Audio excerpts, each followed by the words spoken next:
우리 학생 여러분 반갑습니다. 오늘부터 본격적으로 여러분 유닛 1 토익 RC 명사를 공부하게 됩니다. 그래서 오늘 본격적으로 여러분 Let's take a look at page number 258 258페이지 유닛 1 명사부터 공부할 거고요. 오늘의 주제는 그러니까 명사가 뭔지에 대해서 토익에서 명사가 어떻게 출제가 되는지 또 문제 접근 방식 또 명사 관련 문제는 자리 문제뿐만 아니라 어휘 문제까지도 좀 섭렵할 수 있도록 준비를 해보는 그런 시간을 갖겠습니다. 일단은 명사 공부하기에 앞서서 이제 본격적으로 여러분 교재 내용을 들어가기에 앞서서 명사에 관련된 기본적인 이론을 좀 간단하게 좀 정리를 하겠습니다. 일단은 여러분 명사하면 색깔 마음에 들지 않습니다. 네.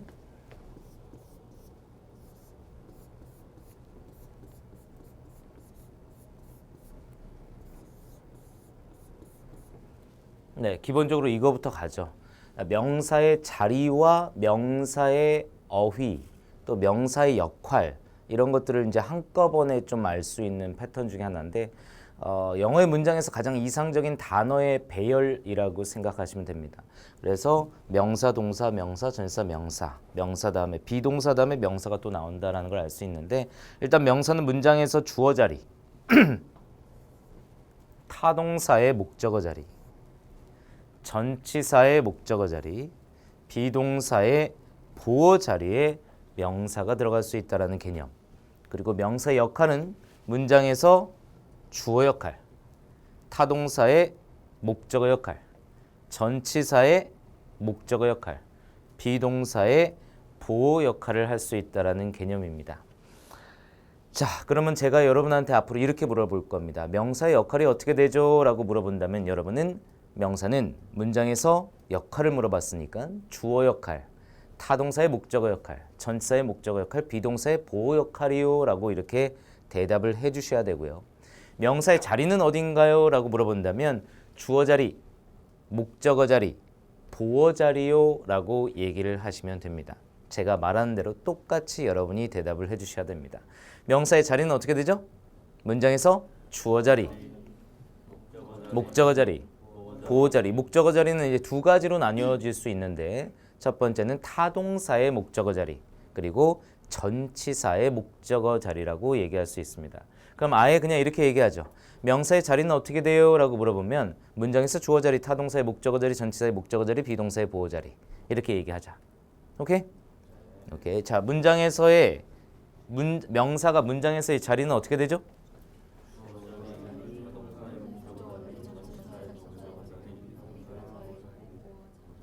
네. 문장에서 주어 자리, 타동사의 목적어 자리, 전치사의 목적어 자리, 비동사의 보호 자리 빠르게 또 해주시면 더 좋겠습니다. 다시 문장에서의 명사의 자리는 어떻게 되죠?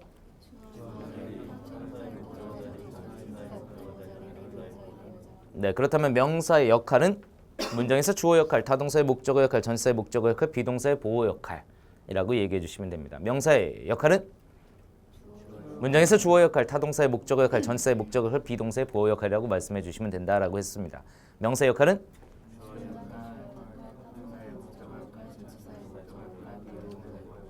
네, 약간 좀 목소리가 좀 적고요. 일단 우리 카라도 잘하고 이거 좀 어색한데 카라도 잘하고 있는 거죠? 네, 이렇게 정확하게 똑바로 그러니까 정확하게 저랑 똑같이 이렇게 따라해 주셔야 됩니다. 다시 한번 마지막입니다. 문장에서 명사의 역할은 문장에서 주어 역할, 타동사의 목적어 역할. 네, 좋습니다. 문장에서 명사의 자리는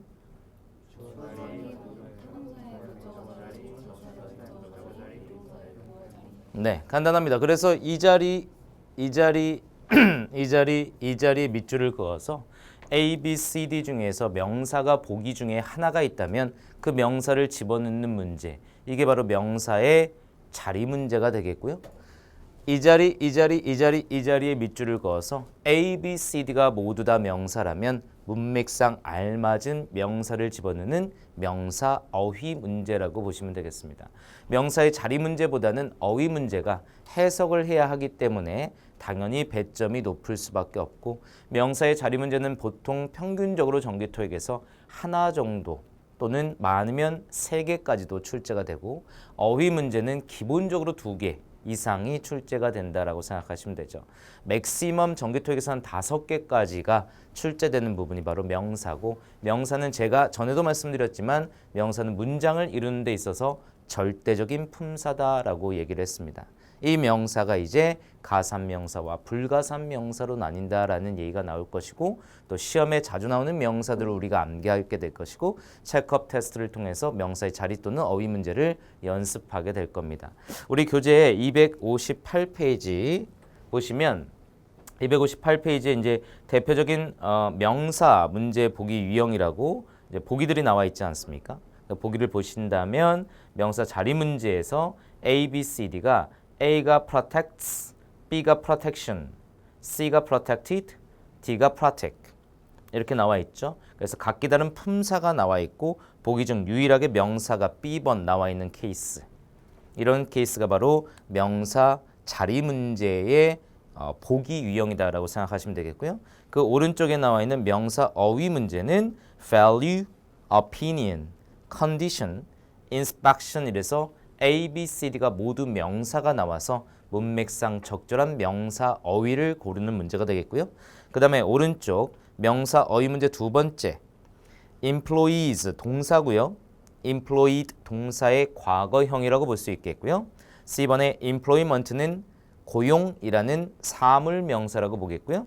D번의 employees는 고용인들 그러니까 직원들이라고 해석하시면 되겠죠. 직원들 그래서 사람 명사가 되겠습니다. 그래서 C번하고 D번이 이제 명사가 되겠고 사람 명사와 사물 명사의 구별 문제다라고 생각하시면 됩니다. 이렇게 명사는 자리 문제, 어휘 문제는 2가지 패턴으로 나오고 A, B, C, D가 모두 명사여서 명사를 해석해서 맞추는 문제, 문맥상 그리고 마지막 유형은 사람 명사하고 사물 명사를 구별하는 문제 그래서 해석을 통해서 사람 자리인지 사물 자리인지 그러나 독특한 점은 같은 단어에서 같은 어근에서 나왔다라는 거죠. employee라는 고용하다라는 어근에서 나온 employment와 employees 이런 식으로 사람과 사물을 구별하는 문제가 전기토익에서 매달 나온다라고 해서 별표를 하나 써놓으시면 되겠습니다. 무조건 나옵니다. 사람 명사하고 사물 명사를 구별하는 문제. 그래서 준비한 게 바로 사람 명사하고 사물 명사가 시험에 자주 나오는 것들을 따로 준비했죠. 일단 차근차근 하나씩 좀 보도록 하겠습니다. 그 밑에 보세요. 프리뷰니까 밑에 대표적인 명사의 전미사라고 돼 있는데요. 대표적인 명사의 말꼬리라고 생각하시면 됩니다. 보통 TION이나 SION으로 끝나는 것을 명사다라고 하는 것 정도는 여러분이 다 알고 계실 거라고 생각하고요. 토익 단어를 이용해서 밑에다가 예를 써봤습니다. business부터 inspector까지. 맨 마지막에 여러분 OR로 끝나고 그 위에 ER로 끝나는 단어가 보이시죠? supplier, inspector. ER이나 OR로 끝나는 단어는 보통 사람 명사라고 얘기하죠. 그래서 supplier는 공급업체 또는 공급업자가 되겠고요. 그 다음에 inspector는 검사관 정도가 되겠습니다. ER이나 OR로 끝나는 단어는 보통 사람 명사다라는 것도 참고로 알아주시기 바랍니다. 뿐만 아니라 지금 여기에 나와 있는 명사의 말꼬리 명사들 다시 말하면 비즈니스부터 인스펙터까지는 시험에 자주 나오는 명사들이다. 따라서 꼭 필수 암기 명사들이다라고 생각하시면 되겠습니다. 마지막으로 여러분 밑에 보시면 혼동하기 쉬운 명사전미사라고 되어 있죠. 여기에 보면 TIV로 끝나거나 AL로 끝나거나 ING로 끝나는 단어들은 보통 우리가 일반적으로 형용사형이다 라고 얘기를 많이 합니다. 그러나 형용사의 말꼬리를 갖고 있음에도 불구하고 명사가 될 수 있다는 것을 잡아달라는 거죠. 많지 않습니다. 한 요 정도 암기하시면 충분히 해결할 수 있습니다. 그래서 alternative부터 spending까지 이 단어들을 필수적으로 암기해 주셔야 됩니다. 됐나요?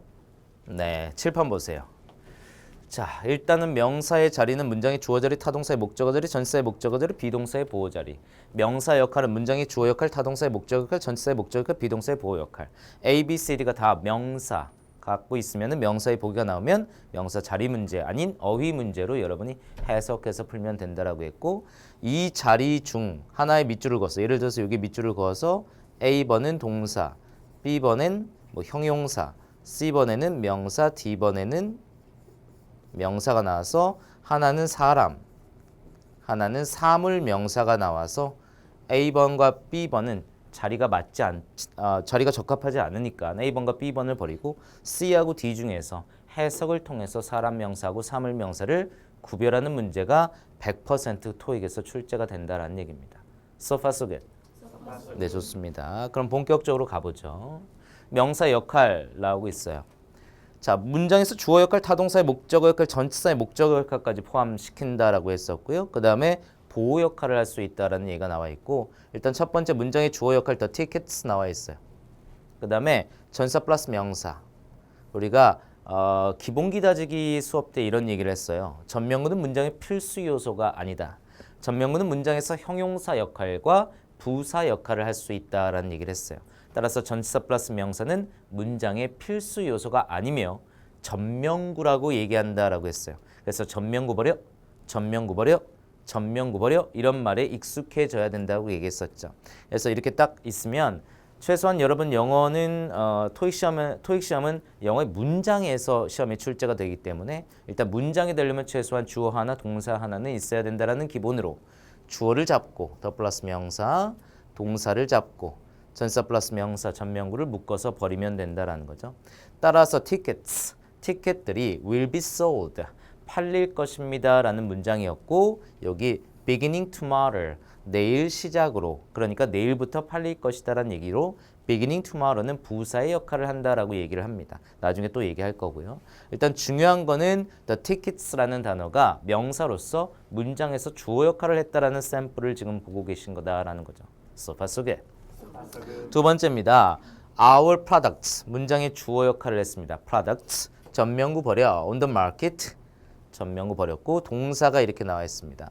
밑동사는 여러분 자타동사가 모두 되는데 타동사로서 뭐뭇을 충족시키다라는 뜻이 있어요. 그래서 뒤에 목적어인 the needs가 들어갔습니다. 여기서 needs는 명사로 쓰였습니다. 여러분이 알고 있는 need, 뭐뭇을 필요로 하다라는 need는 동사가 있는 게 맞습니다.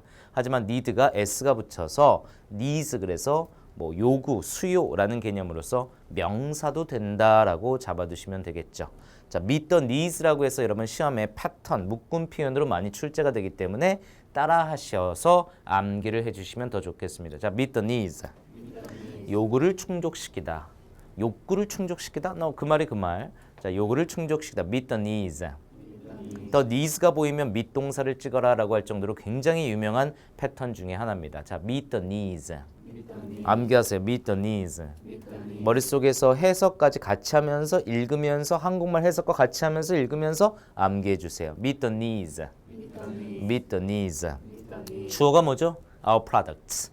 우리의 제품들이 요구를 충족시킵니다 라고 해서 밑동사, 타동사의 목적어로 needs가 들어간 패턴입니다. 이렇게 명사가 타동사의 목적어 역할을 할 수 있다는 또 샘플을 보여주고 있습니다. So far so good. 그 다음 Mr. Franco라는 사람은 will be responsible. 문장이 끝났습니다. will be responsible. 그러니까 Franco라는 사람이 책임을 질 것입니다 라는 얘기가 되는데요. 뭐뭇에 책임을 지다 라는 개념으로 상당히 유명한 패턴의 수거 표현이 있습니다. 사실 이거 외워두세요. 정말 많이 나와요. 정말 많이 나옵니다. 그래서 be responsible for, be responsible for, be responsible for. 이 정도 얘기하면 여러분 따라하라는 얘기입니다. 자, be responsible for. 우리 카라도 따라하고 계십니까? 자, be responsible for. 자, be responsible for. 뭐뭇을 책임지다, 뭐뭇을 책임지다라는 개념으로서 be responsible 문장에서 끝난 거고요. 비동사의 보호로 형용사가 쓰였죠. 앞서 여러분 비동사의 보호로 명사가 쓰일 수 있다라는 얘기를 했었는데요. 비동사의 보호로는 명사 또는 형용사가 들어갈 수 있으며 명사가 들어갈 때는 문장의 주어와 동격 관계를 이룰 때 밑에 예문에서 우리가 확인할 수 있겠고요. 좀 이따. 또 주어의 상태를 서술할 때는 비동사의 보호로 형용사를 쓴다라는 거죠. 그래서 프랭코라는 사람이 책임을 지게 될 것입니다라는 주어의 상태를 서술하고 있고요. 뭐뭇에 책임을 지다라고 할 때는 for라는 전사를 써서 문장을 이어낸다라고 생각하시면 돼요. 그래서 묶어서 그냥 be responsible for라고 암기하시면 좋고 시험에서는 for라는 전사를 물어보는 문제도 출제가 됐었고 이 형용사 자리, 이 형용사 자리도 문제가 출제가 됐었습니다. 그래서 묶어서 외우란 얘기고 전사 다음에 명사가 나왔는데요. Our new research team이라고 해서 우리의 새로운 연구팀이라는 개념으로 우리의 새로운 연구팀은 명사기 때문에 전치사의 목적으로 명사가 쓰였다라고 얘기를 할 수 있는 겁니다. 이렇게 해서 문장에서 주어 역할, 타동사의 목적어 역할, 전치사의 목적어 역할을 하고 있는 명사를 우리가 살펴봤고요. 마지막으로 비동사의 보호 역할을 하는 명사, 즉 주어와 동격 관계를 이룰 때를 말한다라고 했던 예문을 한번 보도록 하겠습니다. 자, 보시면 addressing customer request라고 되어 있는데 아직 배우지 않은 문법이 지금 나타났습니다. 이 문법이 어떤 문법이냐면 바로 동명사라는 건데 아직 배우지 않았으니까 차근차근 여러분 동명사를 갈 때 그때 또 얘기를 하고요. 우리가 동명사를 배우는 그 주의 주말에 다시 여러분 처음부터 복습을 하게 될 텐데 동명사를 배운 상태에서도 이 문장을 보게 될 겁니다. 그러면 선생님이 이때 그냥 넘어갔지만 내가 지금은 이게 무엇을 의미하는지 알겠다라는 게 보여야 된다라는 거죠. 지금은 일단 고객 요구사항들을 addressing, 처리하는 것은 이라는 문장의 주어로 동명사가 된 것이고요. is our first priority라고 되어 있습니다. first priority는 최우선 과제, 즉 다시 말하면 고객 문의사항들을 다루는 것이 우리의 최우선의 과제이고 우리 최우선의 과제가 고객 요구사항들을 다루는 것이다라는 동격 관계를 만든다라는 겁니다. 그래서 비동사의 보호로 priority, 명사를 쓴 것이고 명사 앞에 형용사 또는 소유격이 지금 들어가 있는 형태입니다. now라는 것은 부사기 때문에 빠지고요. 그래서 비동사의 보호로 명사가 들어간다라는 샘플을 여러분 보고 계신 거예요. 그래서 문장의 주어 자리, 타동사의 목적어 자리, 전치사의 목적어 자리, 비동사의 보호 자리에 명사를 확인할 수 있고요. 문장에서 주어 역할, 타동사의 목적어 역할, 전치사의 목적어 역할, 비동사의 보호 역할의 명사를 우리가 확인하고 있는 겁니다. So far so good. 괜찮아요? 네, 여기서 뽑아야 할 단어는 일단 ticket이라는 단어의 발음, tickets라고 읽지 않고 tickets라고 읽는다는 거. 관련된 단어가 여기 또 있어요. market이라고 읽지 않고 market 이렇게 읽는다는 거. kit으로 읽는다는 거. 한번 따라해 보세요. tickets, market, supermarket. 재수 없어도 여러분 이렇게 해야 됩니다. 그 다음에 여기에서 우리가 또 알 거 meet the needs라는 수거 표현 알자라고 했어요. 자, meet the needs. 그 다음에 be responsible for 암기하자고 했어요. be responsible for. 네, 그 다음에 이거 동명사인데 이 address 동사는 좀 알아둘 필요가 있을 것 같아요. address는 다루다, 처리하다라는 의미를 갖고 있다라는 거, 요 정도는 좀 알아두시고요. 동명사는 나중에 다시 배운다고 했어요. 오케이. 그 다음 priority. 요거 외웁시다. priority. 우선순위, 우선 과제라고 해서 priority 상당히 좋은 단어 중에 하나니까 꼭 잡고 넘어갑시다. 됐나요? 네, 명사의 역할을 좀 알아봤고요. 그 다음에 명사의 위치 좀 알아보죠. 자, 여러분 이게 토익에 나오는 명사의 위치들입니다. 쫙 보세요. 일단은 이거 무슨 자리죠? 여기 보지 마시고 여기 보지 마시고 여기 무슨 자리? 주어 자리가 될 거예요. 그죠? 문장이 되려면 최소한 주어나 동사가 있어야 되니까 이 자리는 무슨 자리가 될 것 같아요? 이게 타동사라면 목적어 자리가 될 거예요. 그죠? 그 다음에 이 자리는 무슨 자리죠? 비동사 다음에 밑줄 명사가 나온다면 주어하고 동격 관계인 보어 자리가 되겠고요. 이 자리는 무슨 자리일까요? 형용사는 명사 앞에서 명사를 수식하는 역할을 하기 때문에 형용사 다음에는 명사 자리다 이렇게 얘기할 수 있어요. 괜찮아요? 그럼 거꾸로 명사 앞에 밑줄이면 형용사 자리다라고 말할 수 있는 거고요. So far so good. 자, 그 다음에 어나, 언이나, 더, 소유격 이런 것들을 우리는 관사라고 얘기해요. 뭐라고요? 관사. 관사 다음에는 명사가 옵니다. 자, 관사 다음에 밑줄 무슨 자리? 그럼 명사 자리라고 얘기해 주시면 돼요. 자, 그래서 이 자리는 명사 자리가 되는 거고 어브라는 전치사가 또 나왔다는 것은 그 뒤에 또 명사를 쓰겠다라는 의미를 나타냅니다. 괜찮죠?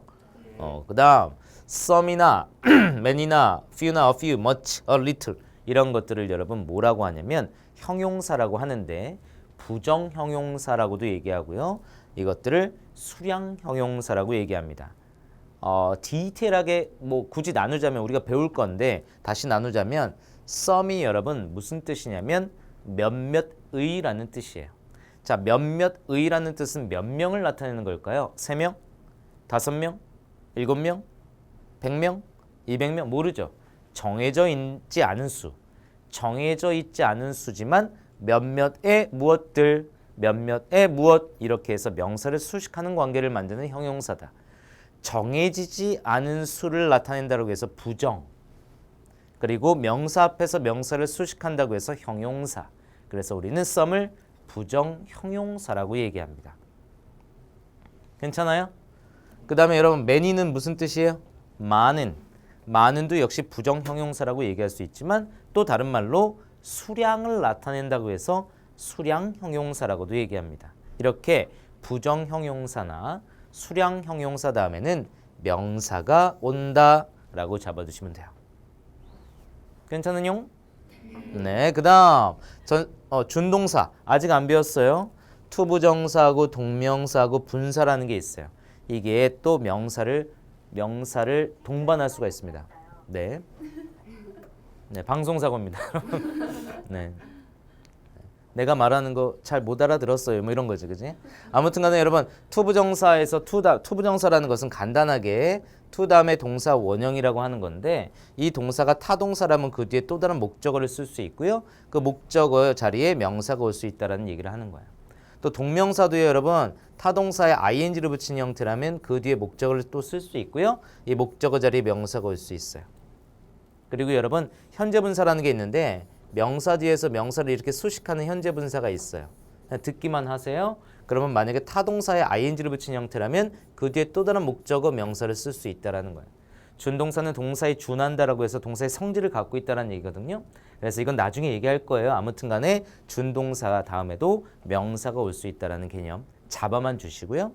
그 다음에 그 밑에 전사 다음에 밑줄 나면 무슨 자리? 명사 자리. 전사 다음에 밑줄 무슨 자리? 명사 자리. 전사 다음에 밑줄 무슨 자리요? 명사 자리. 이 명사를 일컬어 우리는 전치사의 목적어라고 얘기한다. 따라서 전사 다음에 밑줄 나오면 명사 자리. 이렇게 잡으시면 되겠고요. 그 다음에 그 밑에 명사 앞에 형용사라고 지금 얘기했잖아요. 그 다음에 관사 나올 수 있다고 얘기했잖아요. 그 다음에 소유격 뭐 관사들 다. 그 다음에 수량 형용사, 부정 형용사 나올 수 있다고 얘기했잖아요. 그런데 이게 또 명사가 들어갈 수 있답니다. 바로 이런 것들을 복합 명사라고 얘기합니다. 중고등학교 때 영문법 시간에 명사는 2개 이상 나란히 나열될 수 없다라는 문법을 공부하게 됩니다. 하지만 지금 현대 영어에서는 명사 플러스 명사를 하나의 단어처럼 묶어서 쓰는 단어들이 있으니 customer satisfaction 들어봤죠? 안 들어봤나요? 그러면은 information desk 들어봤죠? 오케이. information 무슨 뜻? 정보. desk 책상. 근데 우리 information desk를 뭐라 그러죠? 안내 데스크라고 하죠. 이 안내 데스크라는 말 자체가 사실 영문법상으로는 틀립니다. 원래는 information at desk야. customer satisfaction 고객 만족도 customer with satisfaction 뭐 이런 식으로 돼야 돼. 그런데 이게 얘네들이 편의에 의해서 한 단어로 묶어버렸단 말이야.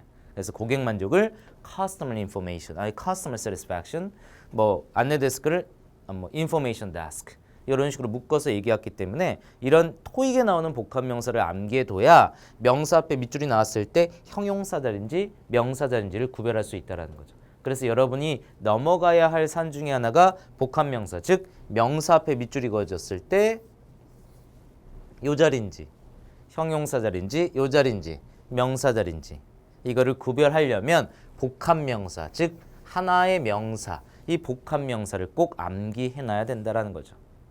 이 복합명사가 대략 한 200여 개 정도가 있는데 그 200여 개 중에서 우리 교재에 실린 이 복합명사라고 외워야 한다라고 실린 게 대략 한 5, 6개 정도 있습니다. 그리고 우리가 같이 공부하다 보면 이제 계속해서 나오거든요. 그래서 추가로 암기하면 우리 교재 안에서 있는 내용만 정확히 암기해도 시험 보는 데는 전혀 무리가 없을 겁니다.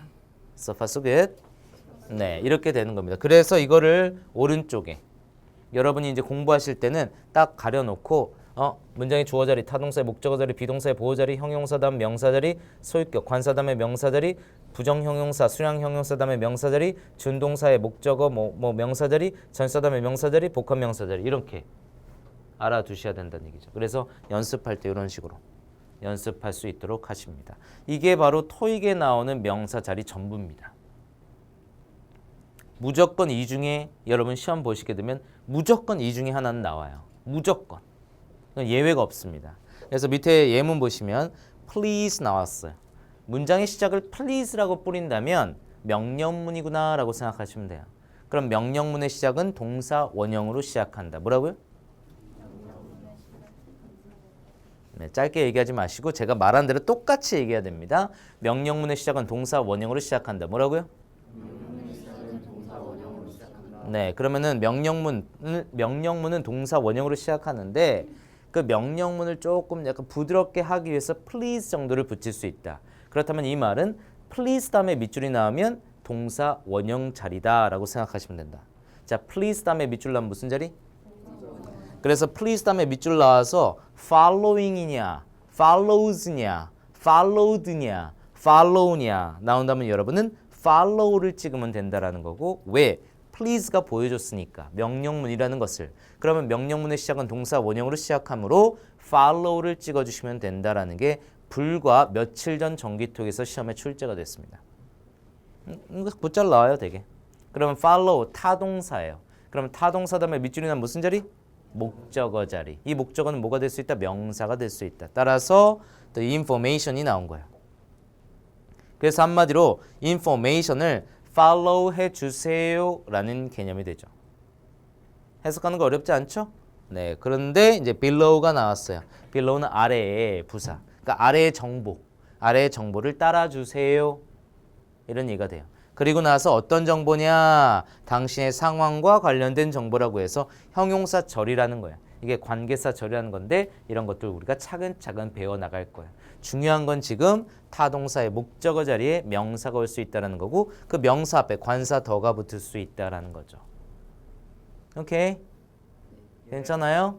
오케이. 그 밑에는요, 여러분. The meeting may take longer than expected. 몰라. 뭐 if we are going to reach 이렇게 나왔어요. to reach가 나왔어요. 이게 투부정사라고 하는 거거든요. 투부정사는 to 다음에 동사 원형을 얘기하는데 이 동사가 타동사라면 그 뒤에 목적어인 명사를 쓸 수 있다라는 샘플을 보여주고 있는 거예요. 투부정사도 뒤에 목적어를 취할 수 있다. 동사의 성질을 갖고 있기 때문에 투부정사에서 나온 동사가 타동사라면 그래서 뒤에 목적어를 놓은 거예요. 자, 이거를 그냥 넘어가긴 좀 그렇고요. reach an agreement라고 해서 아주 토익에서 유명한 수거 표현이거든요. 요 자리 밑줄 많이 나왔어요. reach 동사. 그래서 이 표현을 암기하려고 합니다. 자, reach an agreement. reach an agreement. reach an agreement. reach an agreement. 합의에 도다르다. 합의에 이르다. 자, reach an agreement. reach an agreement. reach an agreement. 자, meet the needs. be responsible for. 지금까지 배웠던 것 중에서 수거 표현 3개가 기억나는 건데요. 자, 욕구를 충족시키다 영어로 뭐라 그랬죠? meet the needs. 그 다음에 뭐뭐에 책임을 지다 영어로 뭐라 그랬죠? be responsible for. 그 다음에 마지막 합의에 이르다 뭐라 그랬죠? reach an agreement. 자, reach an agreement. reach an agreement. 좋습니다. 잡아두시면 됩니다. 여기 보세요. 네, 같이 보세요. 문제.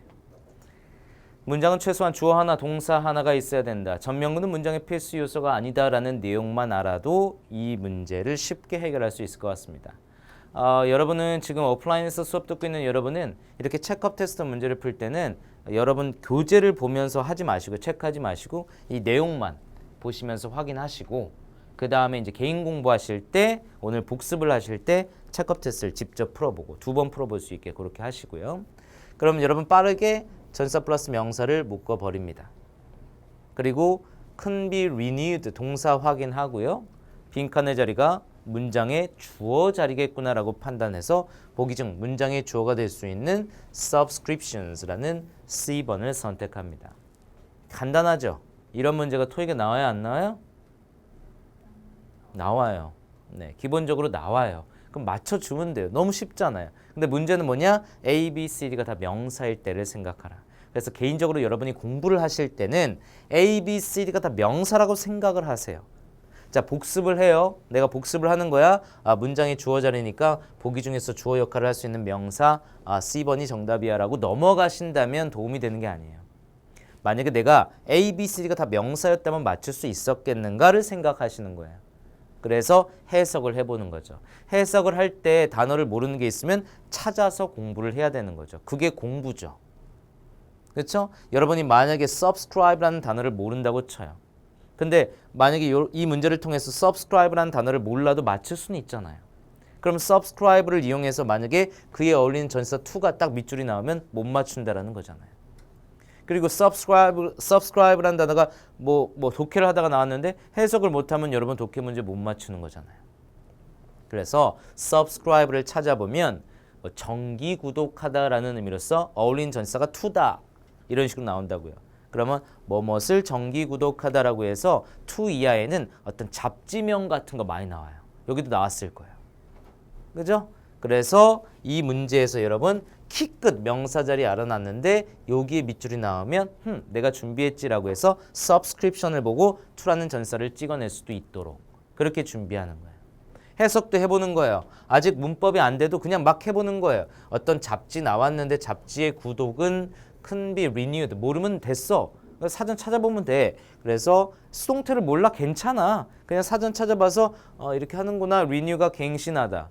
그러면은 갱신되어질 수 있습니다. 온라인상에서 또는 전화로 이런 식으로 해석을 해보는 거야. 해석이 안 되면 괜찮아. 넘어가.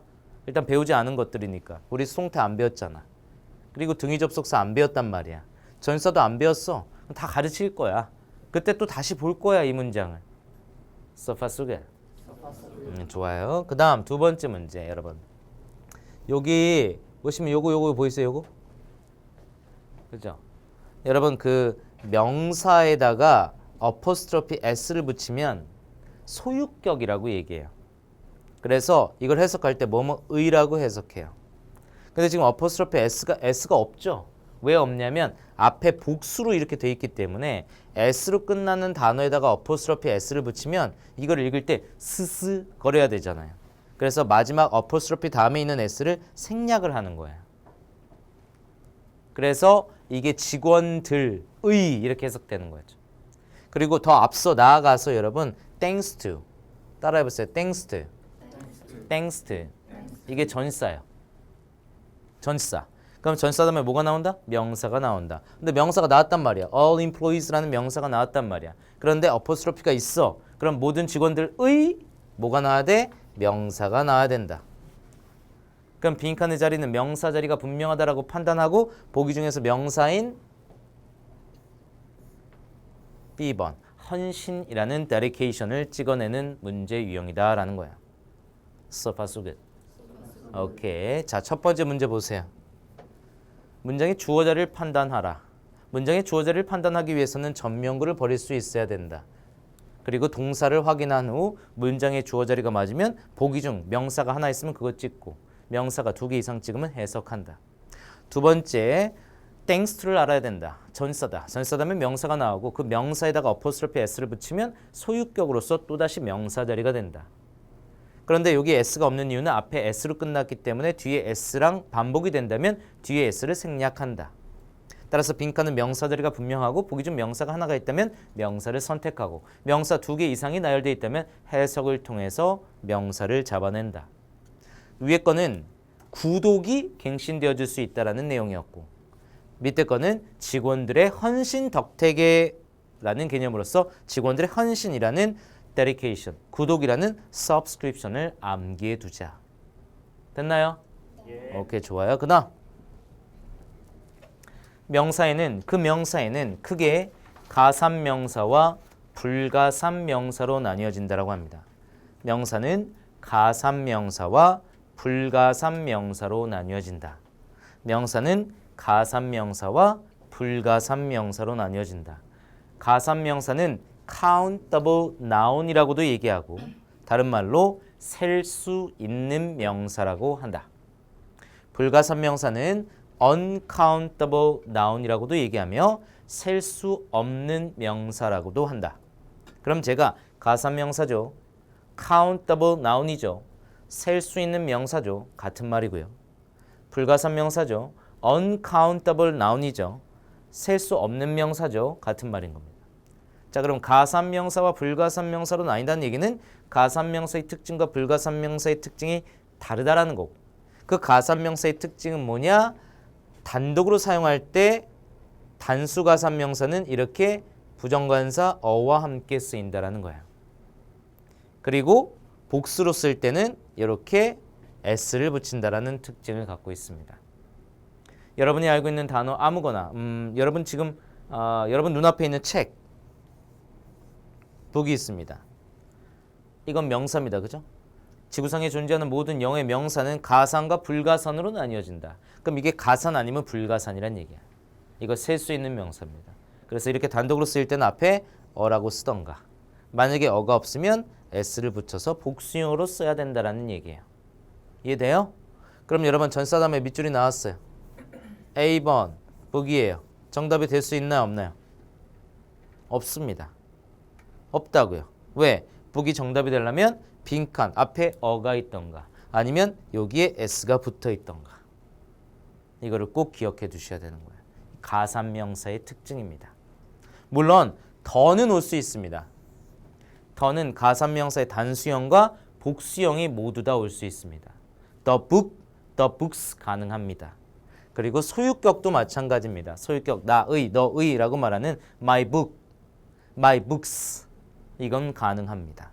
이게 가산명사의 특징입니다. 그래서 밑에 예문을 보시면 자, 주어 나왔고 부사 버릴게요. 문장의 필수 요소 아니고 동사, 타동사 나왔어. 타동사의 목적어 자리 명사 product이냐 products냐 문제가 나온 거야. 그런데 앞에 어가 있으니까 products는 안 된다라는 개념이 되는 거야. 만약에 어가 없다면 products가 되어야만 하고 이 얘기를 하고 있는 겁니다. So far so good. 자, 그에 반해 불가산명사라는 건 있는데 불가산명사는 uncountable noun인데 불가산명사는 앞에 어나 on을 붙일 수 없습니다. 셀 수 없기 때문이죠. 그래서 on을 붙일 수 없고 그 다음에 복수형을 쓸 수도 없습니다. 대표적인 불가산명사 information, 정보, uninformation 안 됩니다. informations 하면 안 됩니다. 하지만 더는 가능합니다. 그렇다고 해서 복수는 없기 때문에 복수로 써서는 안 된다는 거고요. 또한 소유격도 가능합니다. 그렇다고 해서 복수를 써서는 안 되고요. 그래서 uninformation 안 됩니다. informations 안 됩니다. 하지만 my information 됩니다. the information, 발음상 D라고 하겠습니다. the information 가능합니다. 이게 바로 불가산 명사의 특징이에요. 그럼 밑에 예문을 보시면 자, 주어 나왔고 needs 나왔어요. needs는 타동사. 여기서는 동사로 쓰인 거예요. 앞서 needs는 명사로 쓰인 거 우리 배웠어요. meet the needs. 그럼 needs가 동사로 쓰였는지 명사로 쓰였는지 어떻게 알죠? meet the, 밑줄 나왔는데 needs를 어떻게 동사로 보겠습니까? 명사로 보겠죠. 그럼 meet the needs는 욕구를 충족시키다라고 했었고요. 여기선 needs가 문장의 동사로 쓰였기 때문에 주어가 3인칭 단수 현재형이라 s를 붙여놓은 형태. 그래서 needs고 needs가 동사로 쓰일 땐 타동사로서 뒤에 목적어 information이 나온 거야. 근데 하나는 information, 하나는 informations야. 그러면 불가산명사니까 s 붙으면 안 돼. 그래서 information을 찍는 거란 얘기죠. 하지만 information이 왠지 가산처럼 느껴지는 현상이 있습니다. 정보 하나. 야, 정보 2개만 줄래? 정보들 좀 줘.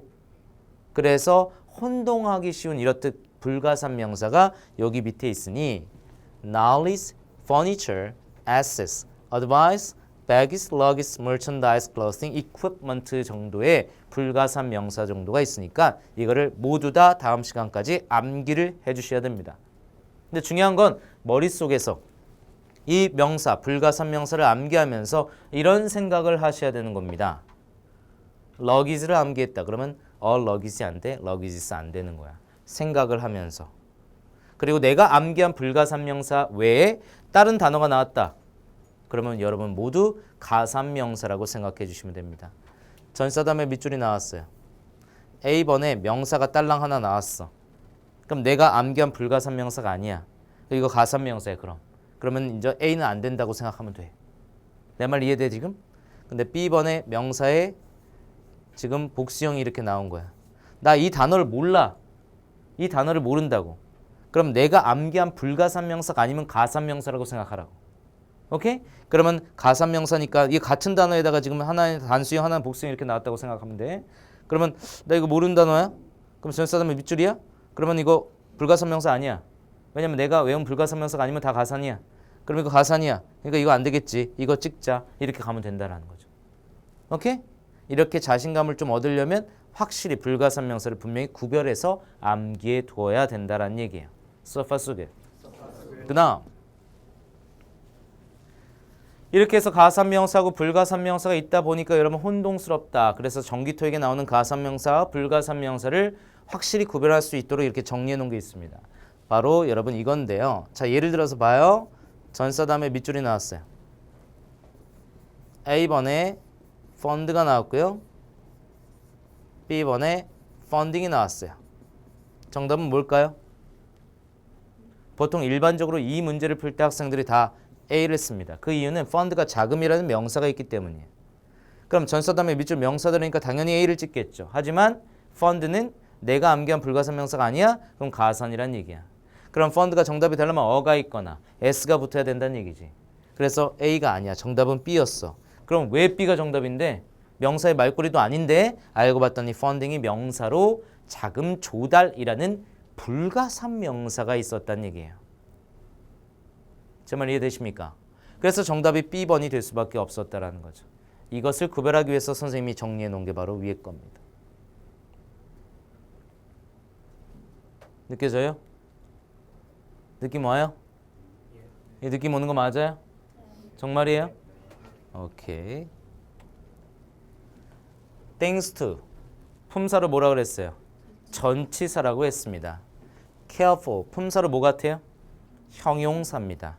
빈칸의 자리는 무슨 자리죠? 전사의 목적어 자리 무슨 자리? 명사 자리.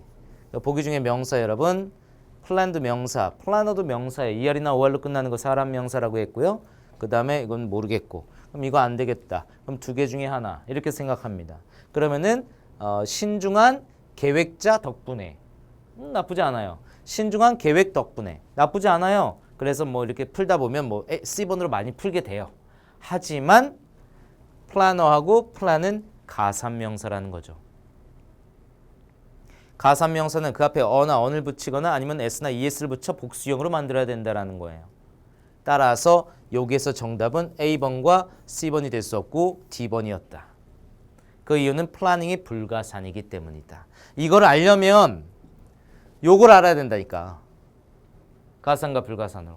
이걸 외워야 이 문제를 푼다니까. 실제 이 문제에서 애들 다 이거 써서 틀렸어요. 해석해볼까요? 해석해볼게. 신중한 계획 덕분에 공사는 새로운 빌딩, 오피스 빌딩의 공사가 스무틀리하게 부드럽게 잘 진행되고 있습니다. 너무 좋잖아. 신중한 계획 덕분에 그래서 계획 딱 이거 찍었더니 딱 뒤통수를 맞은 거죠. 알고 봤더니 가산이었다. 그러면 이게 정답이 되려면 careful 앞에 어가 있거나 아니면 여기에 s가 붙어야 했다라는 거죠. 정말 중요한 내용입니다.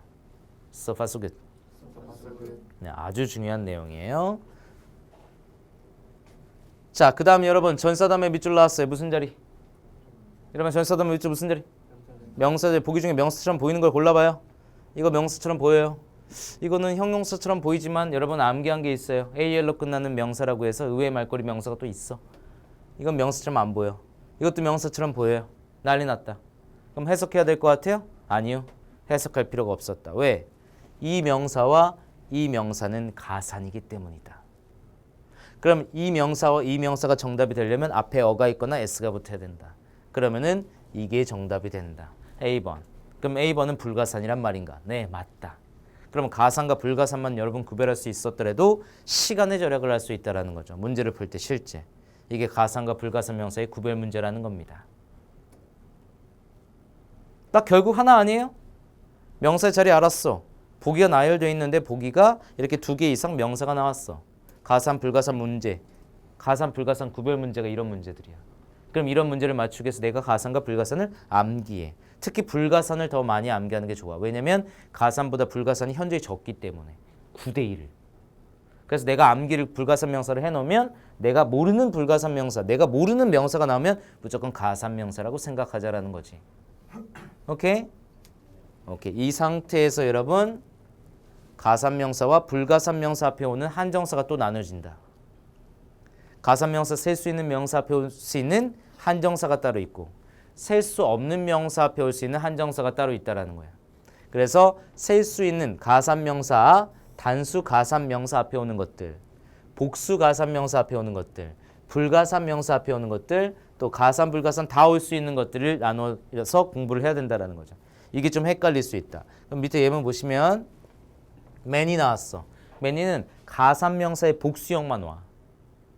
그래서 여기 복수형 맞췄고 much는 불가산 명사만 올 수 있어. 그래서 equipment가 불가산 명사가 나온 거야. 이거를 구별해서 암기할 수 있어야 돼요. 이게 여러분이 넘어가야 할 또 산 중에 하나입니다. 이거는 이따 오후에 공부를 할 때 보다 더 구체적으로 제가 말씀해 드리도록 하겠습니다. 그 다음 토익 시험에서 꼭 나온다. 100% 출제된다는 사람 명사와 사물 명사의 구별 문제입니다. 같은 어근에서 온. 이거 보세요. 같은 어근에서 온 거 같죠? 같은 어근에서 온 거 같죠? 같은 어근에서 온 거 같죠? 느낌이 올 거예요. 올 거야 느낌이. 오케이? 그럼 예문 봐봐. My supervisor. 나의 상사가 원합니다. 내가 to complete 끝내기를 뭐 financial 무엇을 재정 무엇을 보고서를 아니면 보고자를 보고자 사람을 끝내기를 원하는 좀 이상하잖아. 그래서 보고서를 이게 사람 명사하고 사물 명사의 구별 문제. 밑에 거 봐봐.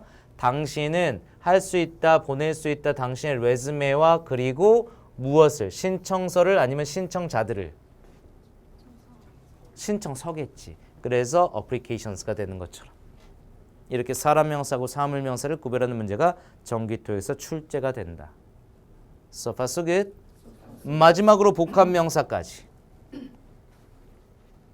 명사 플러스 명사 하나의 단어처럼 만드는 복합 명사. 요거까지 제가 암기해야 되는 거. 아까 한 5개 있다고 그랬었는데 사실 5개가 아니었네요. 아무튼 요 정도 암기를 해주시면 됩니다. 그래야 이런 문제를 풀 수 있는 겁니다. 잘 보세요.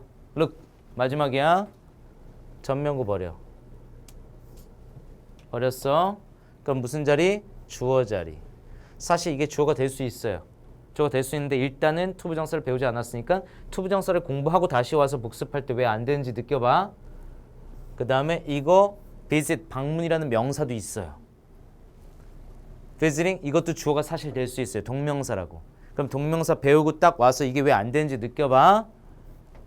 visitors 방문객들. 그러면 일단 기본적으로 명사 2개가 있어요. 이건 방문, 이건 방문객들. 그러면 방문이냐 방문객들이냐 맞추는 거야. 그러면 얼른 동사 봐. 먼저 등록해야 합니다. 방문은 등록해야 합니다. 방문객들은 등록해야 합니다. 뭐겠어요 정답이? 당연히 방문객들이죠. 그래서 이게 사람 명사고 사물 명사 구별 문제예요. 무슨 말인지 알겠어요? 밑에 거 보세요. budget 뭐 나왔어. 여기 앞에 더 있어. 더 다음에 명사야. budget 뭐 나왔어. 이거 딱 그냥 budget decisions. 선생님 어떻게 이렇게 나와요? 한 방에 어떻게 이렇게 나오냐고요? 나 외웠으니까. 복합 명사. 예산 결정. 외우면 단방에 나올 수 있다라는 거죠. So far so good? 이렇게 해서 여러분 기본적인 문법을 익힙니다. 고개 드세요. 자, 명사는 문장에서 주어 역할, 타동사의 목적어 역할, 전치사의 목적어 역할, 비동사의 보호 역할을 할 수 있다.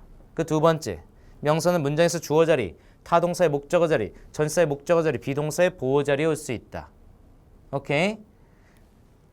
명사의 자리 쫙 나눠진 거, 형용사 다음에 명사들이, 관사 다음에 명사들이 뭐 이렇게 쫙 나눠진 거, 소유격 다음에 명사들이 준비하시고, 또 명사는 가산명사, 불가산명사로 나뉜다.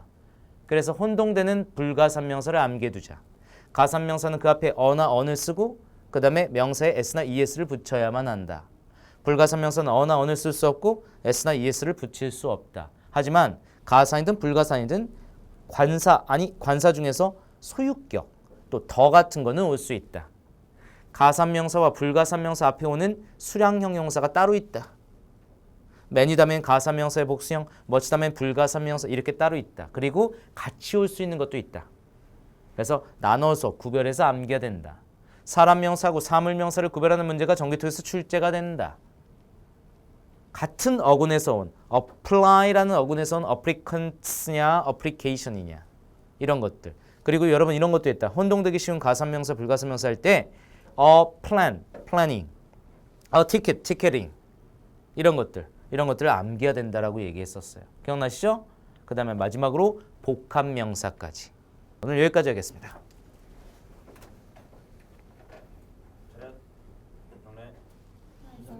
네, 수고했어요.